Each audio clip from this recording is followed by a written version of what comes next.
Bonjour les amis, j'espère que vous allez bien. On se retrouve aujourd'hui en Haute-Vienne, à 30 km au nord de Limoges, et plus précisément au cœur de la réserve naturelle nationale de la tourbière des Doges. Alors qu'est-ce qu'une tourbière? Je vous en parlerai un petit peu plus tout à l'heure. Je pars pas tout seul, je pars avec l'exceptionnel Jojo à mes côtés. Jojo, lève-toi.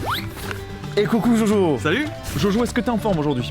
En pleine forme, avec ce beau soleil qui nous irradie. Des craintes, on va pas marcher trop longtemps, on va se faire une petite balade en boucle, 5 km, entièrement balisé. On va marcher sous la pluie. Mais qu'est-ce qu'on dit? Temps pluvieux, temps heureux. C'est un grand poète. Merci. Juste pour se motiver un petit peu avant de partir sous la pluie, je sais que c'est pas toujours facile, je vais partager avec vous un joli proverbe. Ne refuse pas le gris de la pluie si tu veux voir toutes les couleurs de l'arc-en-ciel. C'est magnifique, hein? C'est beau. Allez, on est parti, on va se tremper. Let's go! Allez, c'est parti.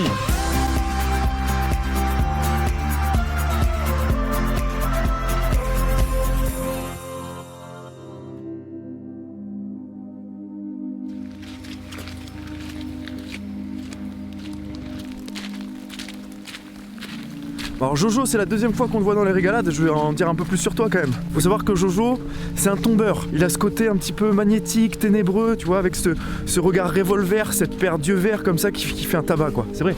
Exactement. Allez, j'arrête de t'embêter. Merci.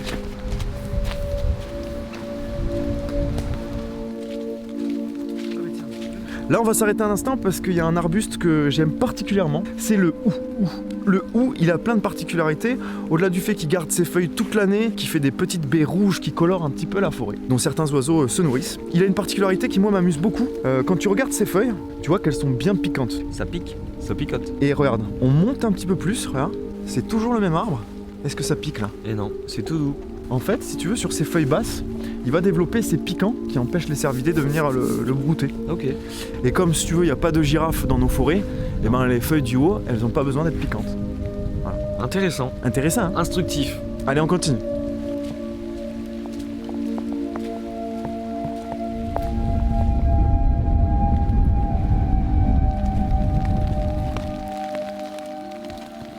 J'ai vu juste à côté un hibou grand-duc. Alors normalement on peut l'observer que la nuit, mais là on a vraiment de la chance.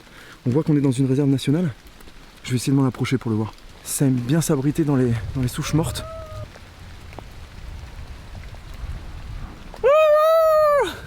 Et on t'a vu! Et oui, petite blague. Et oui, quel blagueur celui-là! Bon allez viens, on continue. Non mais sans rigoler, faut savoir que la réserve elle habite plus de 2200 espèces, c'est pas rien quand même. Notamment la star un petit peu au niveau de la flore, c'est la Drosera, du grec droséros qui veut dire recouvert de rosée, ou du latin ros solis, rosée du soleil.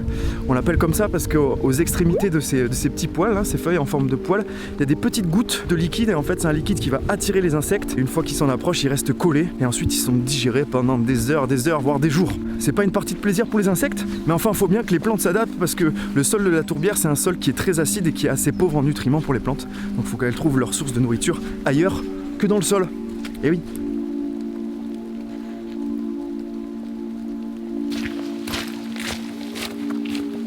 Alors qu'est-ce que c'est une tourbière? Est-ce que tu as une petite idée, Jojo? Moi j'aurais dit que c'est un amas de végétation T'es pas loin. qui fermente un peu. Une tourbière, c'est une cuvette, une dépression où s'accumule de la végétation qui se dégrade pas ou qui se dégrade mal. Ici, là, le petit tapis un petit peu moelleux qu'on a sous le caillebotis, c'est de la sphaigne. C'est une espèce de mousse qui pousse sous l'eau et qui en fait qui ne meurt pas, qui pousse les unes sur les autres. Parfois, on a jusqu'à 3,50 m d'épaisseur par endroit, ce qui nous fait un sol qui est plutôt mou. Ça rebondit, le sol est moelleux sous nos pieds. Cette tourbière est là depuis 12 000 ans et elle sert de réservoir et de filtre pour alimenter la ville de Limoges en eau potable. Sacré tourbière, hein? Sacrée tourbière. Allez, on va aller se tremper les pieds un peu plus loin. Allez, c'est parti.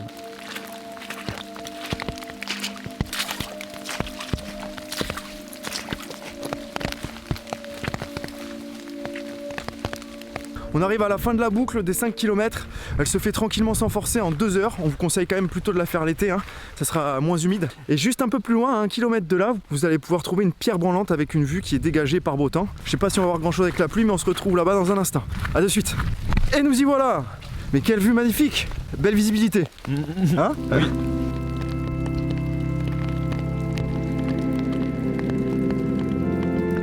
Et non, malheureusement on voit rien à cause de la météo. Mais enfin le spot est quand même mignon, il y a quand même une atmosphère, une ambiance, c'est quelque chose, hein. Le sentier qu'on a emprunté pour venir ici, c'est le GRP des Monts d'Ambazac, donc il est parfaitement balisé.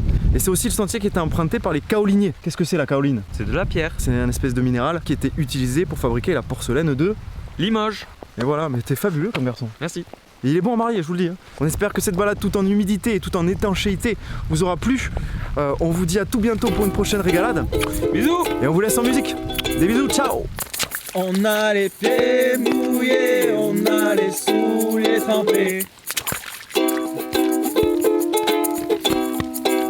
On se balade sous la pluie, mais on garde le sourire et ça fait. Sur les sentiers du Limousin, on se sent bien car ça fait. Et oui, on est bien. On a les pieds mouillés, on a les souliers trempés. Et ça fait.